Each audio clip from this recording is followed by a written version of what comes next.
Hey there everybody, Robert Taylor with Wonderscape Creations, doing a quick tutorial video for my auto material in regards to displacement. So as you can see here, things are working as intended.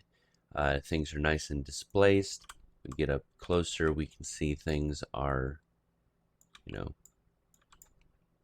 jaggedy. Come in here, make it bigger. And then if I increase 0.3, you can definitely see an increase in the level of each of the rocks depending on the displacement maps. So this is with Megascan, obviously. I had a couple questions on how to get this set up and looking correctly. I did find a bug that I had to fix, so we're going to go over what needs to be changed so that those who currently have it now can make the changes manually while waiting for Unreal Engine. Well, Epic Games, really. Otherwise, if you're 1 to 2 weeks after this video seeing this, you can skip this part of the video. So, within each of the biomes here, including the paths and the dirt and cliff, all the way down here at the bottom, there's one that's called nanite. And right now, it's just a scalar parameter. You need a vector parameter.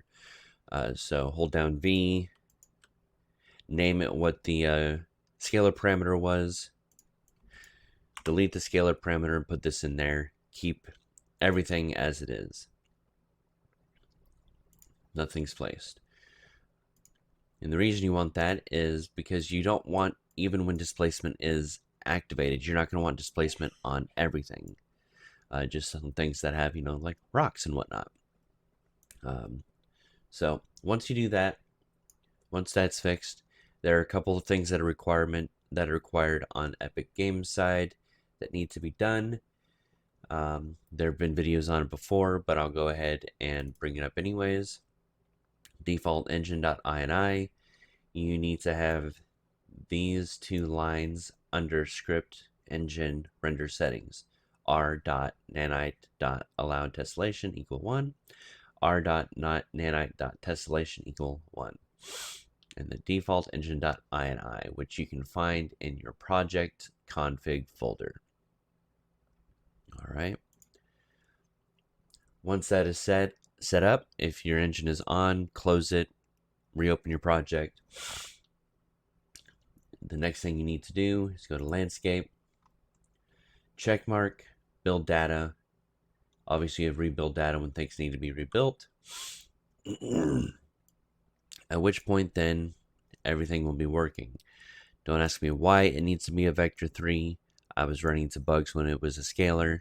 So, now it's here. This is how it'll start. Nice and flat and normal, as it should be. And then 3 brings it up to where it was. The strength that is needed is dependent on the size of the UVs. See, as you can see with the 5, now everything looks even more extreme. So going to 0.2 looks a bit better. Going down as far as you want. It all depends on you. Another thing that I am having to change is, this is just an example here. In displacement, I have this set to 2 now. It is currently 4, which means 0.2, 0.3